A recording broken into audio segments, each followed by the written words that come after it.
Hello everyone, Niev here, and look what I have. I have the Oracle of Oddities. And I also have the Arcana of Astrology Oracle deck and guidebook. And both of these, of course, are by Claire Goodchild, Black in the Moon. And yeah, so this is kind of a double walkthrough sort of thing here. So there we go. So I guess I will flip through them together. We'll put the Oracle of Oddities here in the center. Now it is just the deck. I don't think there's a guidebook for this. And there we go. And it's not in order. I've shuffled it a few times. I've done like a reading or two with it. So there we go. Oh, and this is a box. It's a two-piece box. There's no finger cutout holes though, so it does. I do have to do this a little bit to loosen it up, but no big deal. All right, and then you know what? I will put the Arcana Astrology cards on either side here. So I'm gonna pull this out. Now this one comes in a big box. Here we go. This is a big box right here, and it's got a nice meaty book here, and here are the cards, and I will obviously not keep them in this. And I have did I shuffle this? I don't think I did actually. Ooh, okay, maybe here's what I'll do. I'll put the Arcana cards in the center, the astrology cards, and then I will put these cards on either side. All right, so there we go. All right, and we'll just flip through like that. All right, there we go. Cool. All right, so I got these. So the Arcana card, not the Arcana cards, the Oracle of Oddities. So I backed this deck in June of last year. So it's been almost a year since I backed this deck, or not backed it, but pre-ordered. That's the correct term there. And as you can see, they are just a keyword with artwork here, which is different than the Memento Mori Oracle, which are titles instead of keywords. And I'll explain the difference between titles and keywords later on. I backed this. I pre-ordered this in June of last year, and there were some issues with getting it shipped to American audiences. Customers, American customers, because of the tariffs and things like that, but which was no big deal. And I will also go through some of these cards too. These are the backs of this one, and these are the backs of the Oracle of Oddities. So, anyway, so there were some issues trying to get it out to American audiences. No big deal. Had to pay some tariffs, etc. So in like January and February, it started shipping to American customers, and I still hadn't gotten it, and I started seeing other people's walkthroughs and videos and things like that, and I was like, where is my deck? Where is it? And I didn't want to say anything, because I didn't want to be like, hey, where's my deck, and be that guy, So I just kind of kept quiet for a while, and then it was Maureen at Waves to Your Soul. She recently did a video and brought out the Oracle of Oddities, and I was just like, you know what, where is my deck? So I was like, all right, I guess I'm going to be that guy, and I will message the company and ask, what's up, and apparently they're like, if you haven't gotten this deck, then I don't know what's going on, because you should have gotten this deck.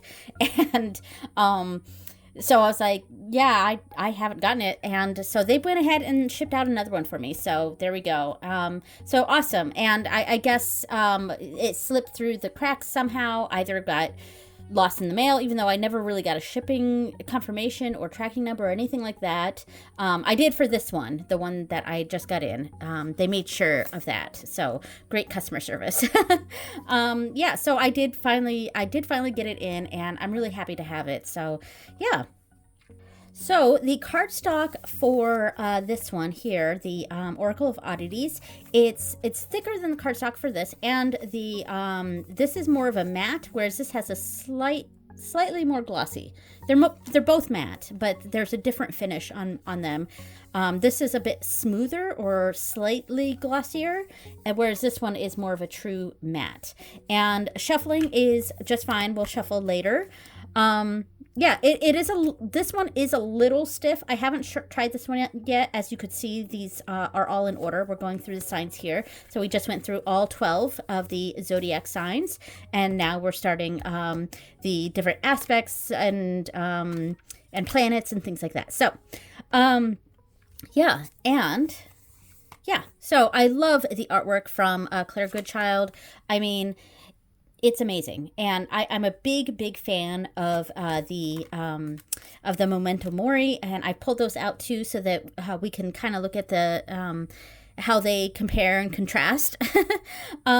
Yeah, and I've had this one on my list for quite some time. I just never ended up getting it, and then recently, I mean, it was on Amazon, and I bought it through a different seller. So I think, yeah, actually, I remember now. This one was a used copy. I got it on Amazon. It was used, but like it was still in its original packaging and everything. So it was like new in the sense that it wasn't even opened. So it was new.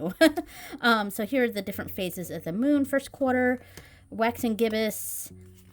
Let's see, full moon, waning gibbous, last quarter, waning crescent, lunar eclipse. Nice, solar eclipse. All right, just going through all of the moons there. We had we have ascendant after that, and then we had the sun, and then all of the moon cards, moon phases. So that is great. This is not the first moon phase cards that I have. I also have them in one of the decks I pulled out to pair with this is the Pagan Otherworlds, and that has a bunch of moon cards as well. So there we go.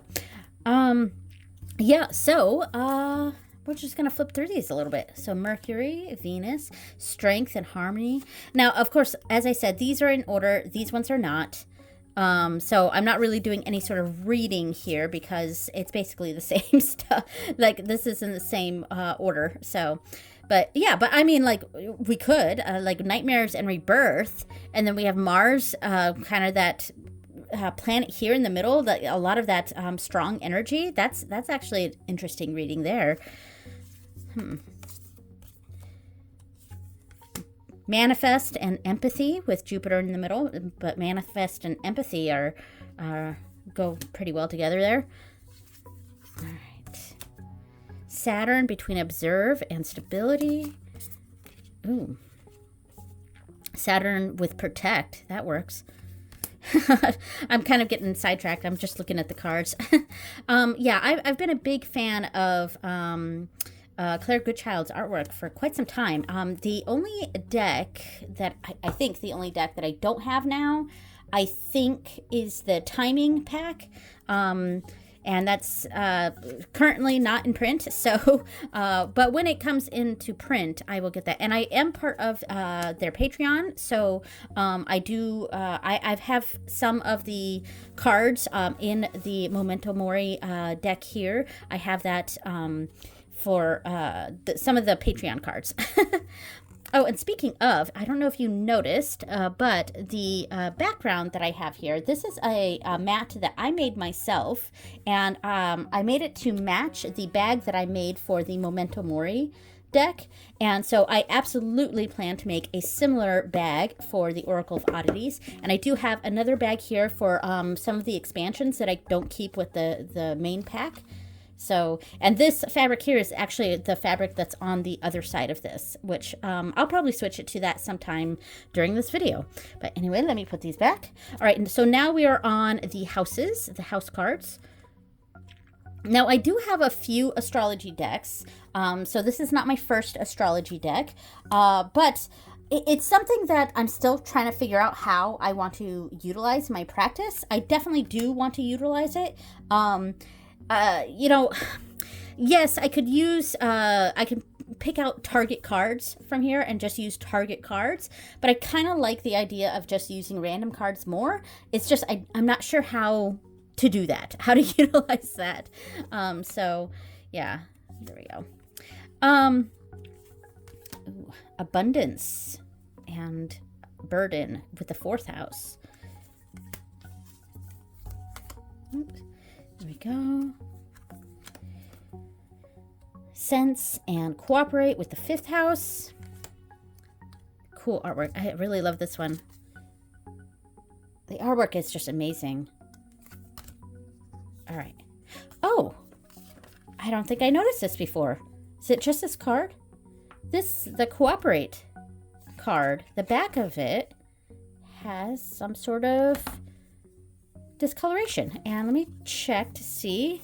I don't see any other cards. I'm going to pause this real quick and see if it's on any of the other cards. Hold on.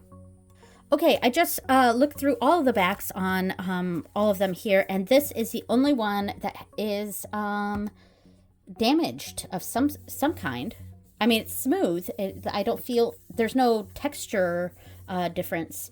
But yeah, there is like a discoloration on the Cooperate card. This Cooperate card did not cooperate. That's okay. Not a big deal. All right, so let me continue going through these. It will make it difficult though, because you know, the way that I pull cards, I shuffle, riffle shuffle for a while, and then I overhand for a bit, and I might go back and forth. Shuffling is part of my meditative process.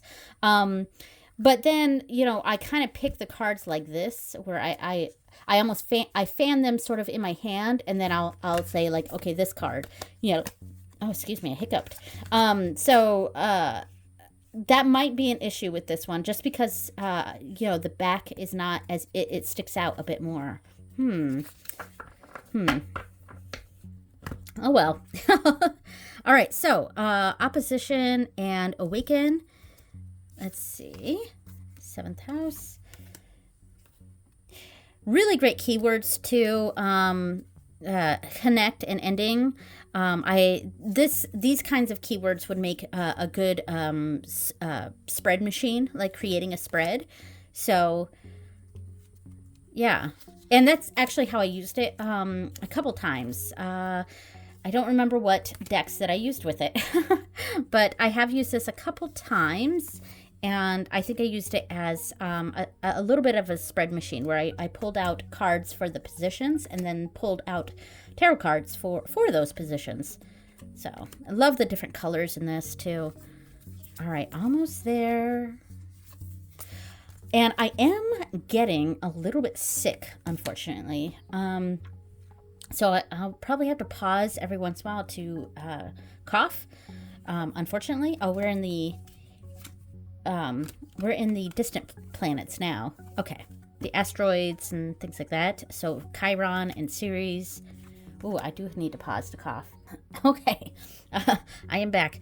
Yeah, so unfortunately I'm getting a little sick, and I just watched like 4 episodes of Arrested Development with my daughter. Yeah, and normally she and I just watch like 2 or 3 episodes, but I think we're both feeling a little under the weather, so we kind of just sat there for 4 episodes. And we were both kind of coughing on and off during the whole thing. Death, yeah. Well, I don't quite feel like that, so that's good. Hopefully I don't get to that point. But yeah, not feeling super great. So I think I'm right after this video, I'm actually going to record another one. I'm going to record the next one. That way I don't have to worry about the next 2 videos coming up, and there we go. And I can rest for a few days. I might do some studying. I did do like 2 rows on my sock, knitting my socks. So, we are near the end here. Got one. I'll go through this a little bit. So this was Hygeia, Eris, Psyche, and the last cards here, Hope, Heal, and Eros. Ooh, that's nice. All right, so there we go. And to see the other side, this is the other side. So cool, huh? I use this sometimes for the ancestor stuff, and I did the same thing for the bag here. I did it the same portraits. We have the woman on one side and the man on the other side. And the inside is that same fabric that is on the back, which happens to be the same fabric that I have here. All right, cool. So let's shuffle these cards for a little bit. Now this is a very much different cardstock than the Memento Mori cardstock. So it's not decks that I could mix it, like mixed together. These are the Oracle of Oddities is much thicker. Like, it's still bendy. I can still get that going here. Shuffles just fine. I don't have an issue with the shuffling. I think if there were like 10 more cards in this, I wouldn't be able to riffle and bridge like that. But this is close to the max amount of cards with this sort of card thickness, where I can still shuffle comfortably. So that's good. All right, one more shuffle on this. Nice. And I'll do a little bit of overhanding here. Overhanding is not my favorite. I do prefer riffle shuffling, but my problem is I have really tiny hands, and you know, a lot of deck creators like to make like super thick cards, or you know, use super thick cardstock, or really oversized cards that I literally cannot riffle shuffle. But this is just fine, and the size is pretty standard tarot size, which seems to be Black and the Moon's go-to is standard tarot size. Now, the Arcana Astrology. This is a mass market deck. So much easier to find. I actually got this for $10, and that's because it was used. It was still in its in the plastic even, so it wasn't used, but I don't know, maybe returned. I don't know, but yeah. So this has slightly thinner cardstock. It's slightly thinner. It's still bendy, and let's see. This is my first time shuffling this, so there we go. All right, that works pretty well. Yep, I'm going to shuffle one more time. There we go. And I'll do a little bit of overhand. I'm going to do it long ways. All right, there we go. So both are shuffled. Let's do some pairing. Now, before I do some pairing, I pulled out my other Black and the Moon decks here, and this, as I mentioned, was the deck that has the main deck. So it has the Oracle deck, and it had the Lenormand, but I actually pulled the Lenormand part out and I keep it separately. And I also have in this pack the general expansion and the general expansion and the folk magic expansion, and also some of the cards that I got through their Patreon shop. So that's what's in this huge chunker of a deck here. Yeah, so I'm not gonna have all of these out. I'll pull out a chunk and just have them there. Now in this bag, I have the other expansions. So I have the Ancestors and Advisors, which is slightly emptied because I have them in my monthly envelopes. So this one is kind of out of the rotation this year. And then I have the, oh, what is this one? Oh, I have, this says the general expansion. However, it's not the general expansion. This is actually the Lenormand. It's all the Lenormand cards that I pulled out to have in its own deck right here. So like Moon, Cross, Whip, etc. So I have these in their own thing because I don't want the Lenormand to be part of the bigger deck. So that's it upsets my brain. So I kept the Lenormand part out, and now it's its own thing. So I will put the this deck here, right here in the middle, and we'll grab this one. And of course, these are going to go very, very well with each other.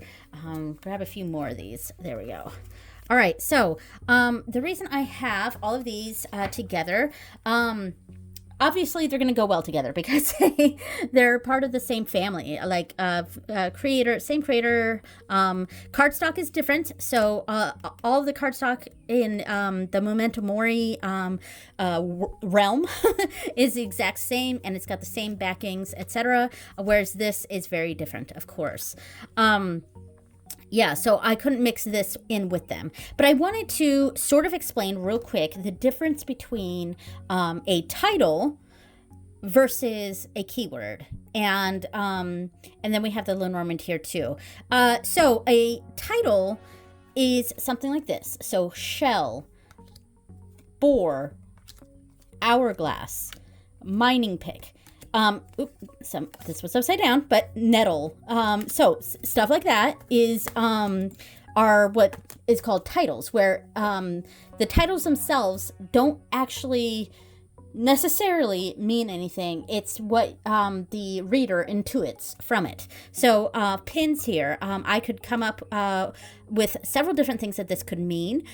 Pins, I mean, we could talk about stabbing or pain, or we've got that imagery here with the skulls and stuff. Of course, there's skulls everywhere in this deck.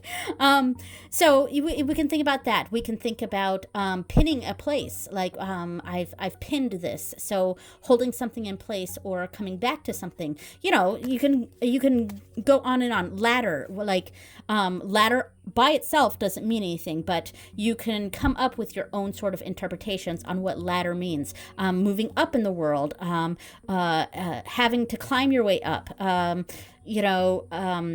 something that's in the way, something, an obstacle you have to go over to get to where you need to go, etc. Something like that.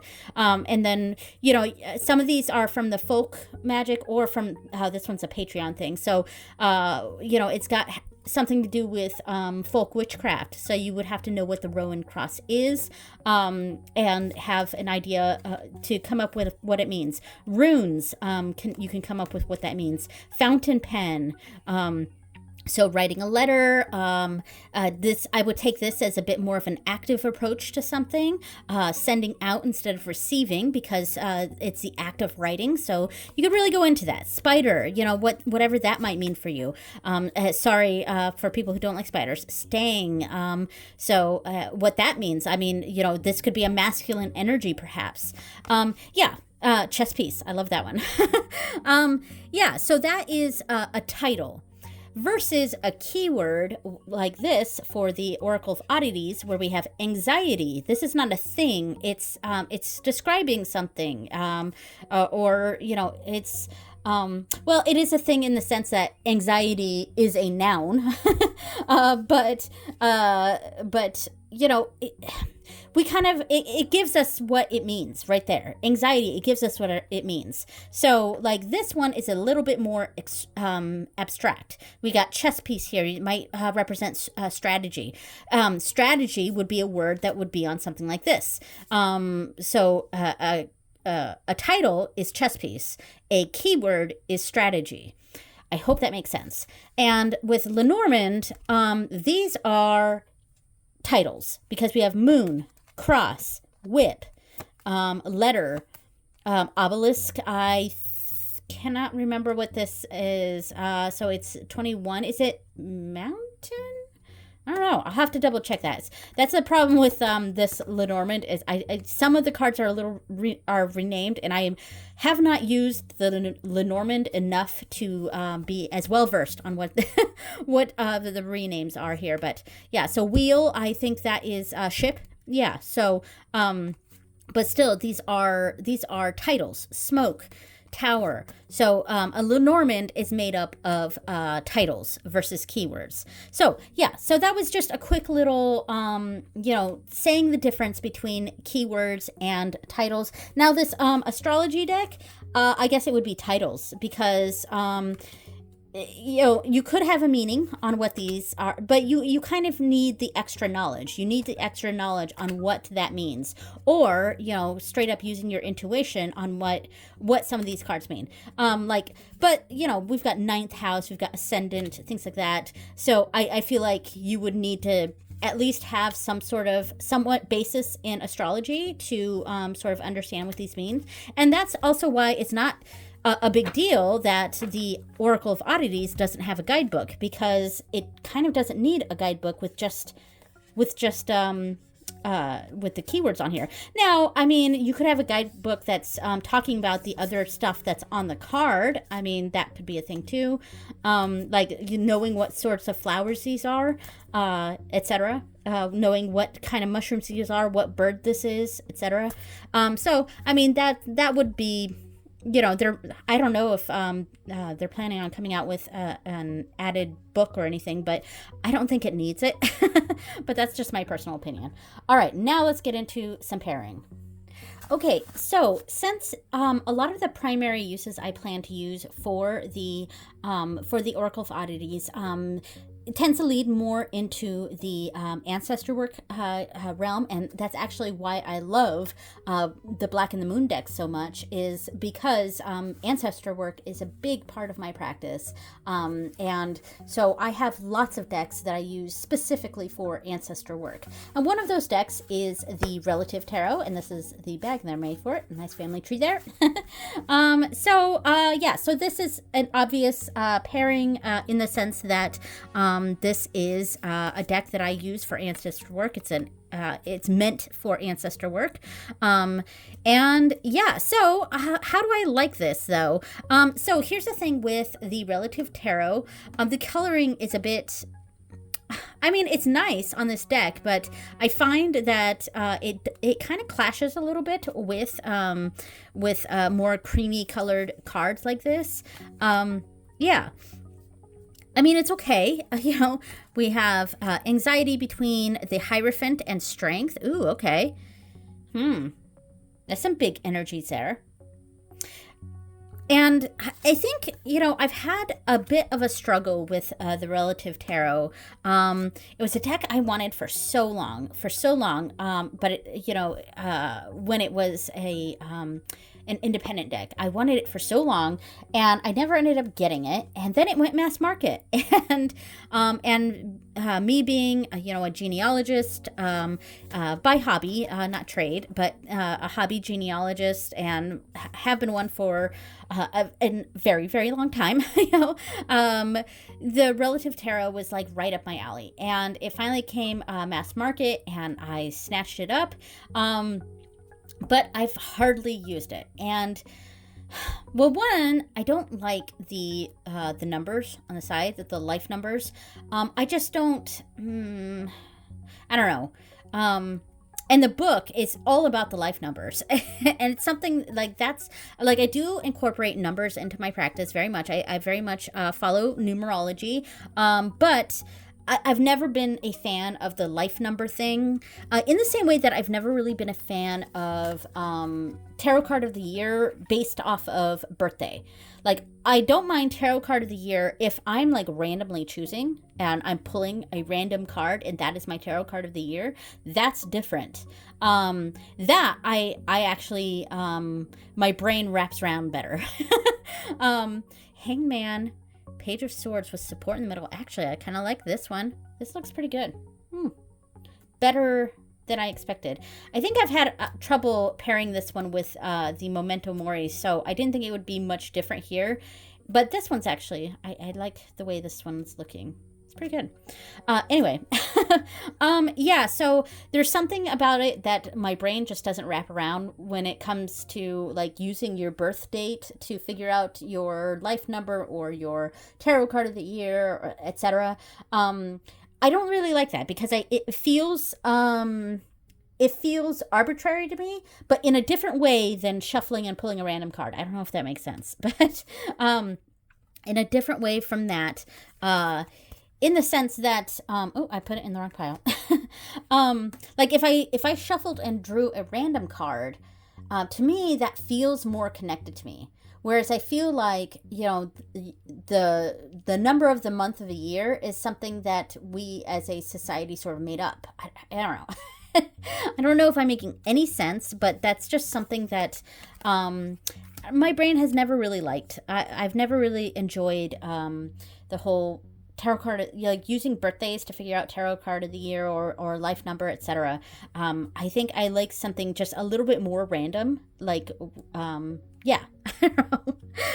don't know if I'm making any sense, but anyway, but this deck really leans heavily into that.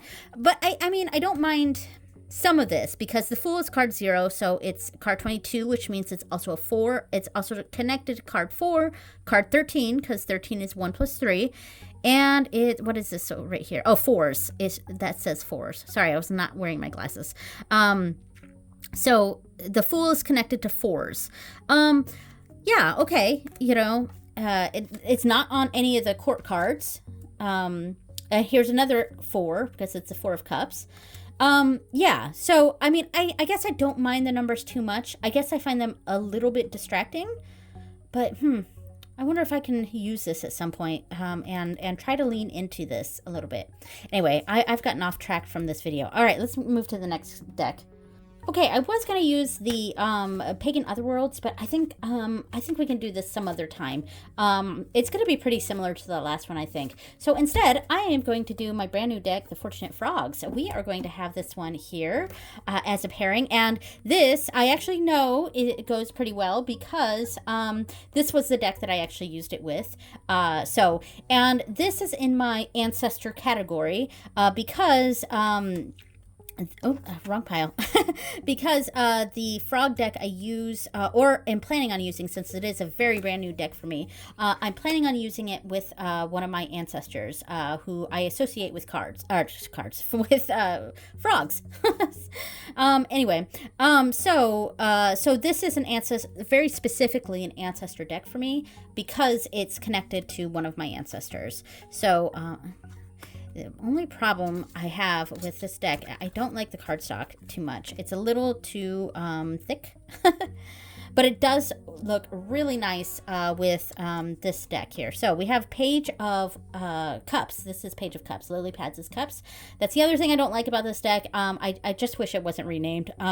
We can keep the frogs, we can keep all the cute things. We can just call this Cups and Swords because the twigs are actually swords. And that threw me for a loop at first because I'm thinking twigs and I'm thinking wood, so I'm thinking wands. But no, shrooms in this deck are the wands. And the twigs make sense because they're pokey and all that. It does make sense, and the artwork definitely connects it. But yeah, so Page of Cups and Eight of Swords with Instinct in the middle. Ooh, okay, getting out of using Instinct, you know, and what we kind of already knew what we wanted to do, and to find a new way out of this situation. Yeah, okay, that works.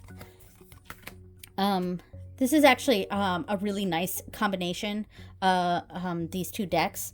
I did enjoy the readings that I did with this. So, cool. Two of Shrooms, that is the Wands. Two of Wands and the Emperor with Beginning in the middle. Ooh, yeah, that works. Okay. Yeah, I really like this combination. And I'm really excited to sort of see how these work together. Yeah, and I think my last video was the walkthrough of this deck, so go check that out if you're interested. And I intentionally did not have this one as part of that video because I knew I was going to do the walkthrough of this one after this one. So yeah, but I really enjoyed the few readings that I did with these two decks. So cool. All right, so I'm just gonna do one more here. Life between the King of Bugs and the Four of Wands. King of Bugs and the Four of Wands. Okay. All right, so next deck. Oh, and before we switch real quick, I mean, I guess I could try using some of the Arcana cards, the Astrology Arcana. What is this called? This is called Arcana of Astrology. Arcana Astrology is, I guess, what I'll call it. But anyway, so, okay, so let's say we start off with an astrology card to kind of give the mood for the reading and what we need to do in the energy for, or we can put, let's see, maybe like this. Maybe that makes more sense. Because this, because it's keywords instead of titles, this feels more like action, perhaps. Perhaps. I mean, I guess it depends. So this is the feeling or the energy is Pisces. This is perhaps the obstacle. And then this is what we need to do. Perhaps. I don't know. Does that work? I'm not sure. But, so we have Eros. Sorry, I'm coughing a little bit here. I'm going to try not to cough too much. King of Bugs. Oh, that was, I just had that one. I think, because I have this upside down. So it's the last card that I just used. There we go. All right, let's, Knight of Bugs. All right. So this is Knight of Pentacles with Eros. Eros, Knight of Pentacles, and Knowledge. Okay. So maybe not so much an action, huh? I don't know. It's something I think I would want to fiddle around with. Mars, Four of Bugs, and Choice. Ooh. Okay, next up I have the Seed and Sickle deck, and here are the two guidebooks here. Silly two-book system thing that I hate. But The cards themselves are absolutely stunning, though. And this is one of those decks that I think I want to just do eventually. I say this all the time. Oh, I'm going to do a study of this deck. I'm going to do a study of this deck. And then I never do. But that's kind of what I want to do with the Seed and Sickle. I do want to utilize the books a little bit, just kind of to get an idea of what the author was intending. But at the same time, kind of coming up with my own, some of it intuitive and some of it knowing the herbs or the plants, whatever it is, and coming up with my own intuitive or knowledge-based understanding of the cards, and maybe having my own little pamphlet on what each of these cards mean. But I'm going to do the same sort of thing where we have the Arcana Astrology cards and the Oracle of Oddities, and then we have this card here in the center. So this is basically all Oracle cards. So this is an all Oracle card reading, and we don't see that too often, I think. Yeah, so this could be kind of fun. Now, I'm not sure what the positions would be. Again, my last, the last grouping here, I just sort of made something up, like, this is the energy, this is perhaps the obstacle, but I don't know, because this is all different, maybe it's not an obstacle. I don't know, energy event maybe, or something like that, and then a advice, or I don't know, a keyword of some sort, because we have some cards like this, like luck. Protect can be an advice, but luck, maybe not. Maybe it's just saying that luck is on our side with this particular situation. But how do these look together? I think it kind of looks pretty cool. I don't know how it looks on camera. I'm kind of not looking through the viewer as I look at this. So in person, does it go super well together? But I don't know. I think it's kind of cool. I think it could work, and I think I'm kind of excited about the idea of using like 3 different Oracle cards, Oracle decks together. I mean, that's kind of neat. This one kind of, these two, the coloring kind of goes well here, because the Jupiter and with the feverfew here goes together pretty well. But this one has purple flowers in there, which is a bit different than that. But there you go. So 10th house, another one that goes pretty well with that, Hawthorne. I think these two decks go really well together. I wonder, could we do something like that? So new card. Yeah, and you know what? I like them all together. They're off a little bit. Not perfectly well suited, but I think they go together pretty well, actually. I kind of like it. These two are speaking really well together. I keep pulling cards that are just perfect together here. And then this one almost seems like the odd one out. But then at the same time, I still think those look really good together. So it's interesting. All right. Let's see. Waxing gibbous with the growth. And it is waxing. So waxing gibbous. But it's at the beginning of the growth. And the card in the middle is Rowan.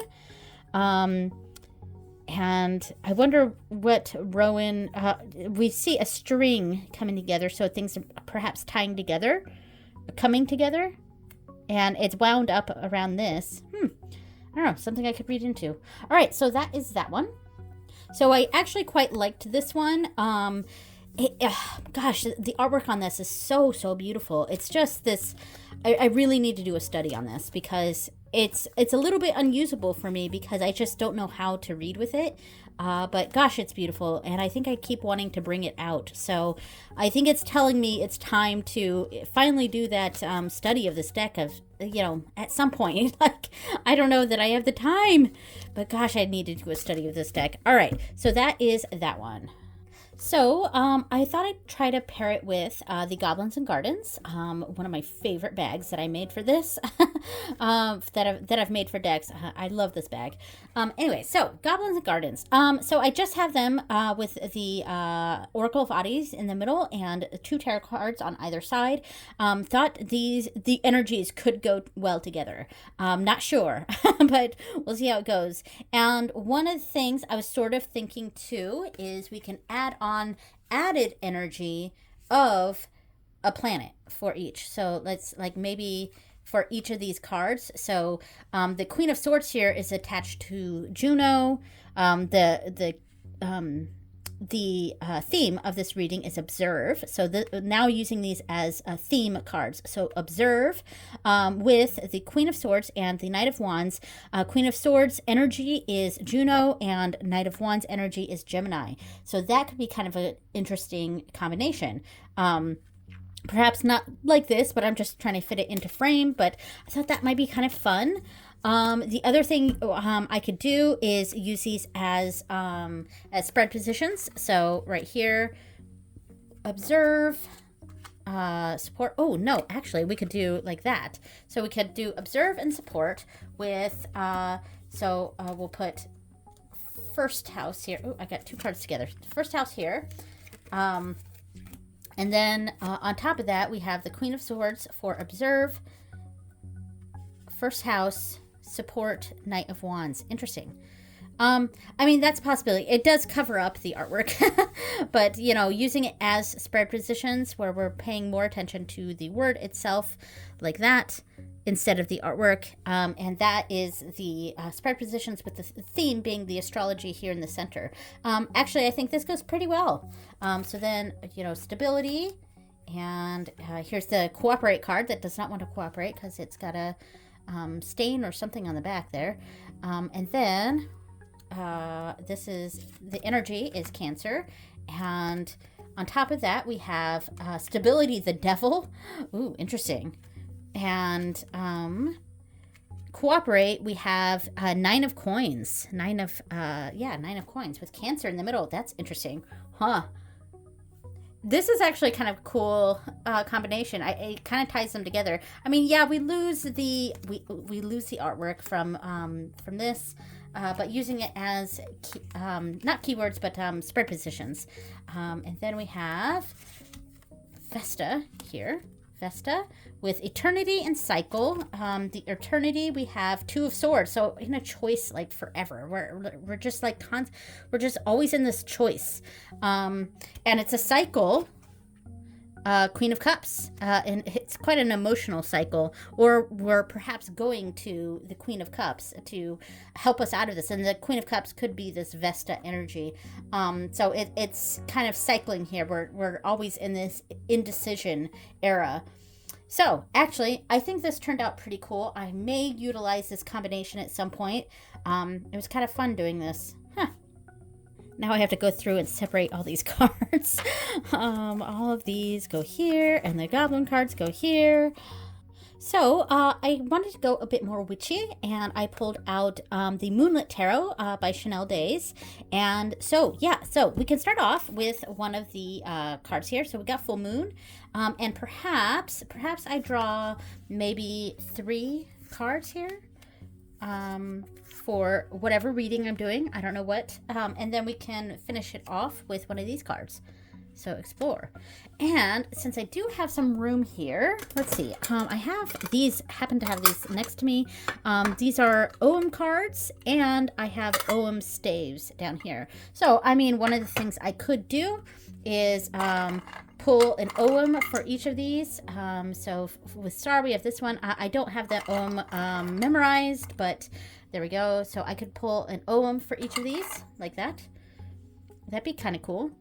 And so, again, I don't quite have a spread for this, but the OM themselves could be the what's indicating the meaning of these cards here. So we start off with this full moon energy, a lot of manifesting. Things are really shown into light here. It's at its height going on, and then we have the Star. Again, I don't know what the OMs. We have the Star, the Four of Cups. So we have this going on, but perhaps we're at a point of apathy maybe, and then needing to be brought out of this with the Two of Cups here, and ending with explore and exploring these this potential. This we have so much potential going on right here that it's like kind of lost its potential right here in the center, and we need to regain it and explore more. And of course, adding in the meanings of the OM there. So I mean, this could be a pretty cool. I'm just going to leave these OM here, and this could be a pretty cool reading here. Ooh, I love this card.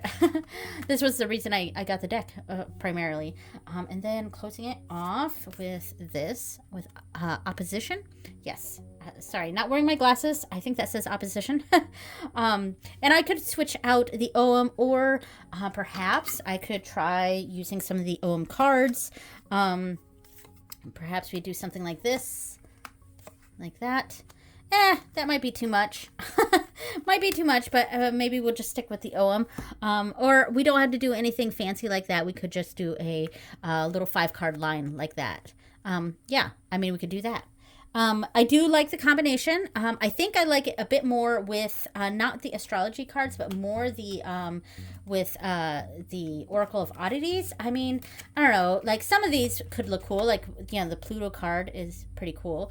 I just saw Lilith. Here we go. Lilith would be really cool here too. But you know, these are multicolored, so not all of these are going to go super well with that. But I do think it goes quite well with this deck. So let me do the whole thing here in the center and these on the side there, like something like that. I mean, I think this could work really, really well. And you could still do the OMs like with it. We can do an OM on both like that. So I mean, that could work. We can do it on either end like that too. So yeah, I actually am liking this combination. Just the way it looks, I think it's working out. Yeah, I think I like that. I like this a little bit more than with the astrology cards, at least with this deck. We have Instinct between Temperance and the Moon. Oh, okay. Yeah, I like that. And then I would read into the OM as well. I'm not right now, but we're just going to leave them as is right there. Think between King of Wands and the Hierophant. Oh, okay. Yeah. Yeah, I like this combination. It's better than with the astrology cards with it. So I like that. Just wanted to test out the OM cards as well, just to kind of see how I like it. We have Beauty with these OM here. And I don't know, I guess I just wanted to see how it looked together. As I said, I would have to do a bit more of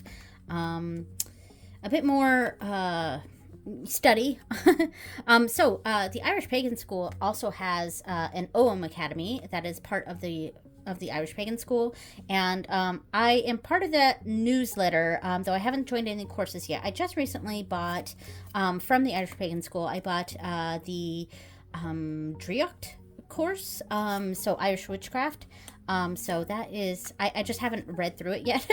I was going to do the Morrigan Intensive. It's just, it's, you know, understandably an expensive thing, but it's, you know, from everything that I've seen other people say about it, it's well worth it. It's just, you know, not in the budget right now. So perhaps eventually I will do the Morrigan Intensive, but I did enjoy the free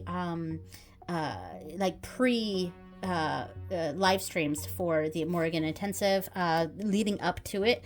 I just, you know, am not in a position yet to sign on to it yet, but I did really enjoy the free live streams that were available leading up to it. So yeah. All right, so, you know, it's an interesting combination. I don't know how you feel about it. I think it's something I would have to play with for a little bit. I don't love, like, you know, this has got the like really lighter colored borders with this more tan color background here, and that tends to clash in cards. It's not terrible. I think it's something I would have to work with a little bit, but there we go.